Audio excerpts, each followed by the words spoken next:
kasagaran nato ang atong pagsabot aning gugma usa kini ka pagbati, feeling.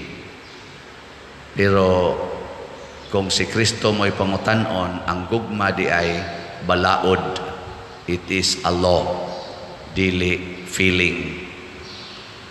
Pinabitaan ng balaod sa buhis, pagbayad og buhis, kanang balaod sa eskwelahan, balaod sa trabahuan, labor law, sa balaod sa simbahan, dili man kinahanglan nga feel kay nimo or kanang murag na gaan ba sa imong buot. Dunay panahon nga ang balaod bugat kaayo sa imong buot, pero tungod kay balaod man tumanon.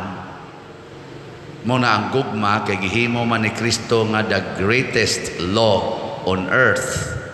Timan iha, ang gugma the greatest law on earth para sa Ginoo. Pasabot, bisag dili pa nimo feel ang pagbuhat ana, bisag wa pa muuyon ang imong gibati, ang imong emosyon, pilit kang mutuman. Sige, lingay mong tupad. Ing na nahigugma ba ka nako? Ing na kay usahay ra ba kanay imong tupad, wa gilami ang naong, wa say lami ang batasan, di nimo feel ang paghigugma. Labi na gyud libakira kay nastanan, labi na gyud og kusog kay na mudaot, kusog pa gyud kay na mubutang-butang nimo sala, mudaog-daog nimo, di na gina nimo feel. Pero kay balaod man ang gugma, so mo ginahigugmaon.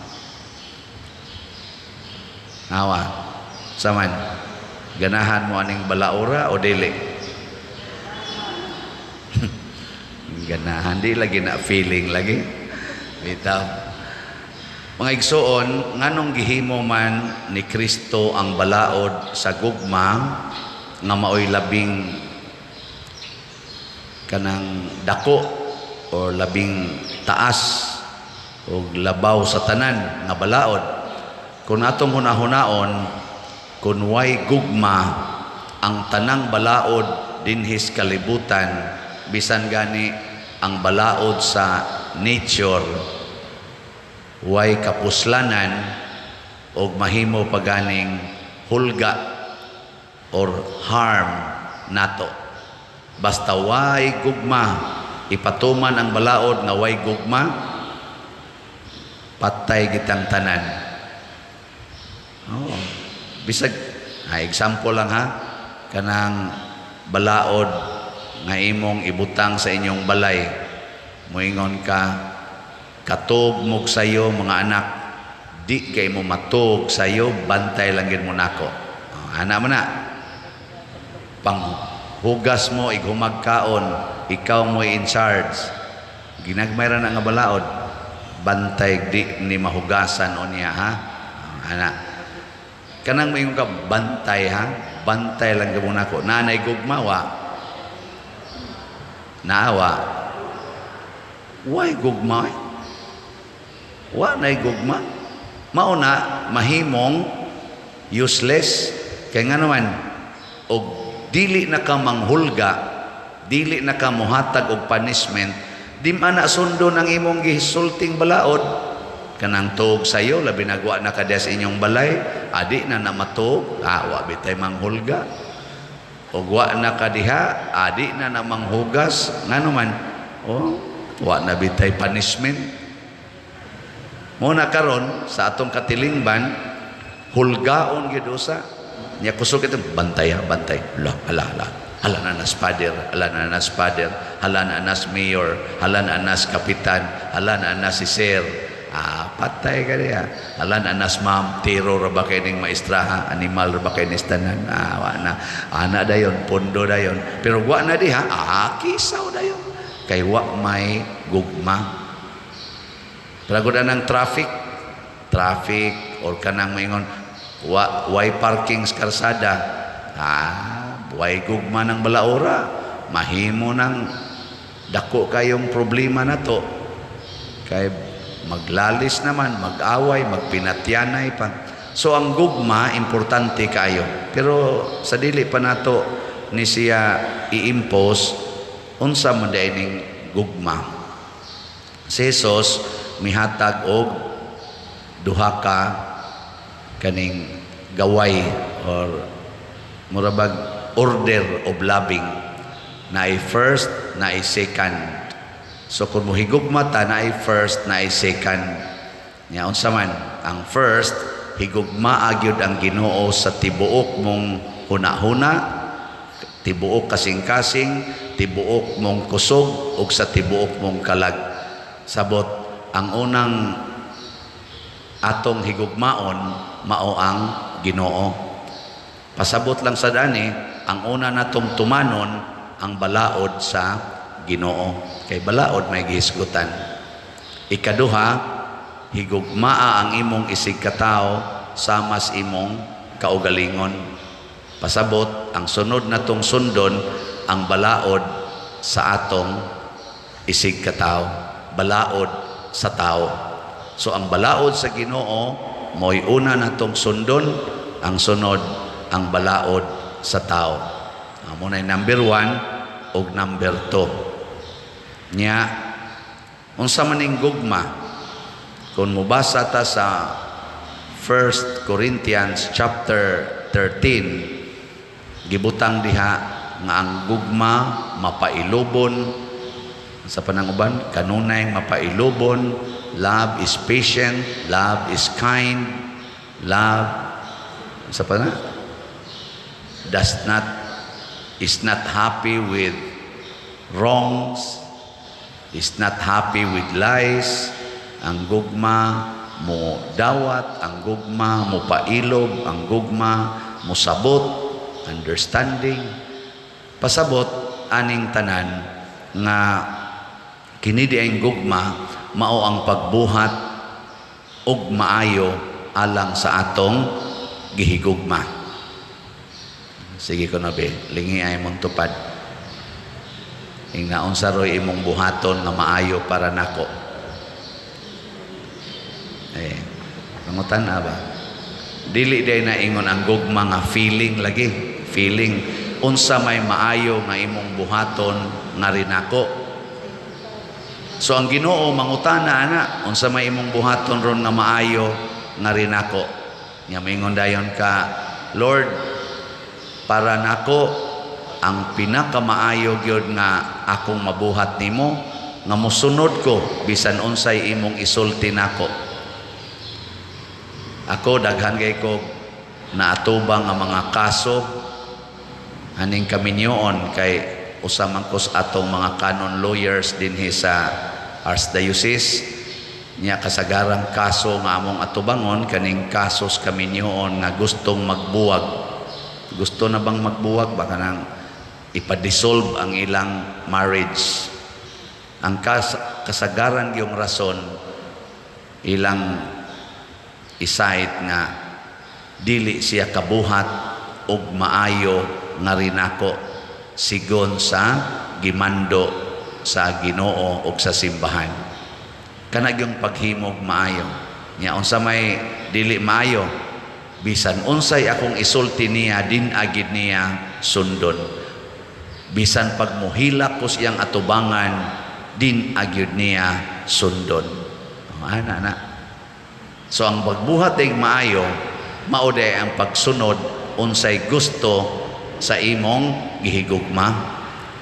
Paragoda nang inahan nga nahigugma siyang anak, kanabang anak ba nga bag-ong na tao, unsa may buhaton sa ginikanan, inighilak sa bata, unsa man buhaton?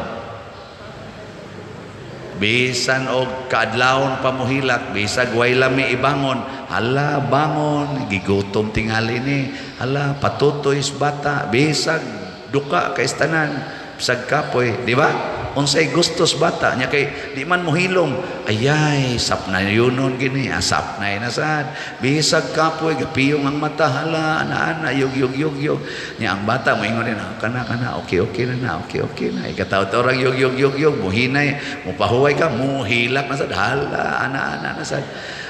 Unsay iyang gusto imo ihatag. Kamo mga asawa dinhi nga ni aron kinsa ninyo dinhi nga di gyud musupak ihatag gyud ang gustos bana ta sa kamo. Ay, nga buangon mo. Kinsa dining banaha na bisag unsay gusto siyang asawa ihatag yun wa giyaw-yaw way supak.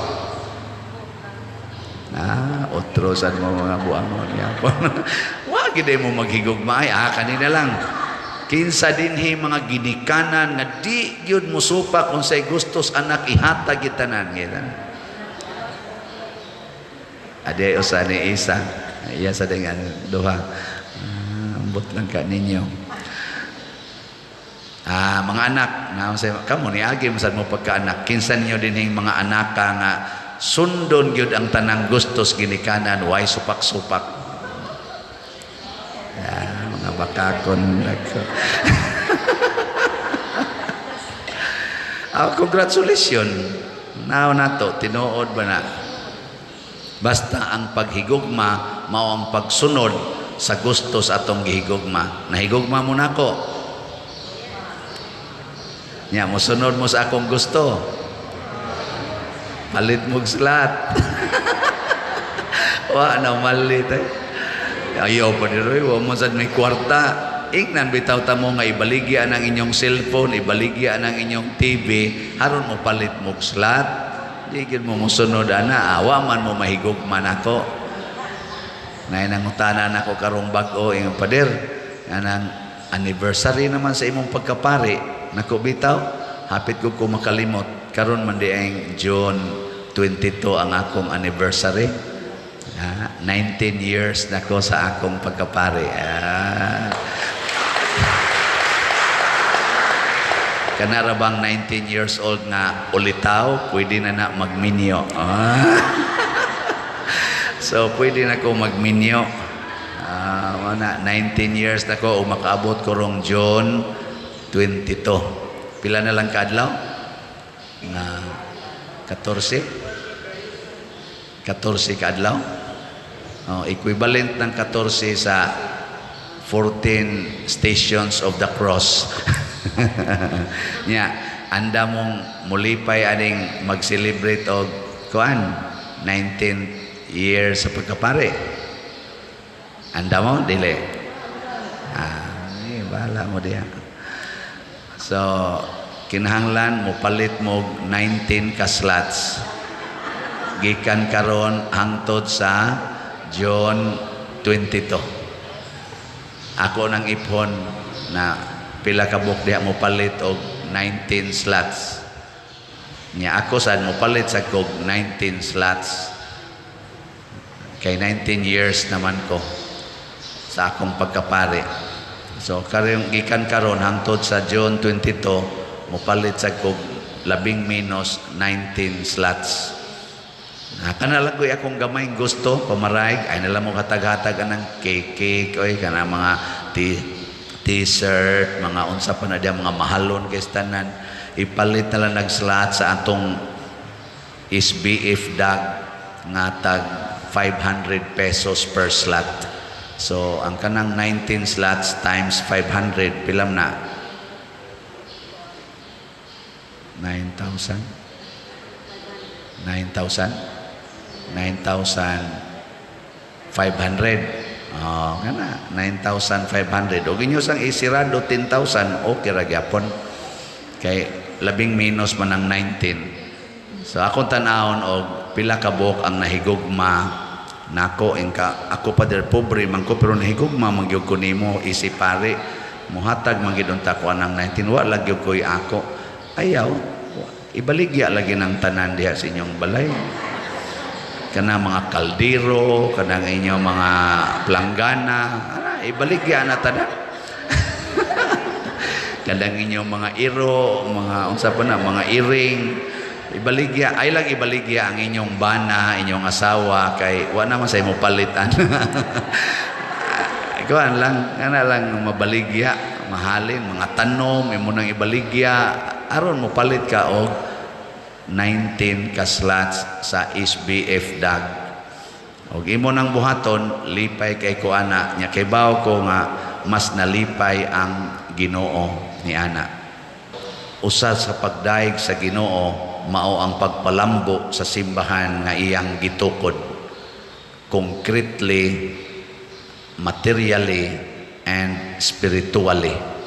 Mao na sige tag ingon, Lord, pagdaygo ng imong ngalan mao sa day gibuhat ni Tobias. O tungod ni ining pag-ampua, imbis nga si Tobias mamatay, samas nahitabo atong unang 7 ka mga lalaki nga nangasawa ni Sarah, si Tobias wa mamatay. Ang iyang pag-ampo sa Ginoo, ang iyang pag-una gyud sa Ginoo, wa usa siya muhikap siyang asawa, nang higda na gud to sila. Pero ni bangon gyud Tobias, inday bangon, matud pa niya, mag-ampo ta. Di usa ta mag hinikapay. Bago ko silang minyo, wa pa ko to kahikap, uban pa to, kupog dayon, patay ang ta dayon to. Nag-ampo. Kay ang gustos Ginoo, ang pag-ampo mo'y unahon. Nya kining atong himuon dinhi, kaning pagpalit, ang pagpalambo aning simbahan, kanang atong kumbinto, ug mopalit sa taning yuta diri sa kilid, mo na rin atong mga projects, ug uban pa, pulos gini pagtabang aron mas munindot, mas mahimong maayo ang atong pag-ampo ug pagdaig sa Ginoo. Munang moingon ko, kung mamalit mog slots dinhi, labi na ni atong challenge, 19 slot challenge, mahitabo ganini, malipay ang Ginoo, kay mas mapalambo nato ang simbahan diin kita makadaig ug makaampo kaniya. Nga sa atong tubag sa Salmo niingon tang bulahan sila nga mahadlokon sa Ginoo. Ang kahadlok sa Ginoo, mga igsoon, dili hadlok sa punishment, kung dili mahadlok ta, kung dili na nato makita ang Ginoo. Nya asa man nato siya makita, dinhi gihapon sa atong lugar nga simbahanan. Makita nato ang Ginoo kanunay kung ato sa ning palambuon ang atong lugar nga simbahanan. Pero magusbat kayo ni why mga developments, wa tay lugar nga ka tigum-tiguman nga tarong, makaingon kita, do na pa ba kay Ginoo dinhi? Ngano naman yung naingon ani, pero magsigig develop, mapahilo na ang tanan nato mga kalihukan dinhi, makaingon kita, buhi ang Ginoo aning dapita. So muna ang kahadlok sa Ginoo, ang atong pag-ampo o pagdaig sa Ginoo, ipakita sa atong dakong gugma sa simbahan. Lingias katapusan ang imong tupad. Lingia. Ning na apil tas challenge. Na apil ta ning 19 slot challenge. Manindog na ta. Katong mo apil.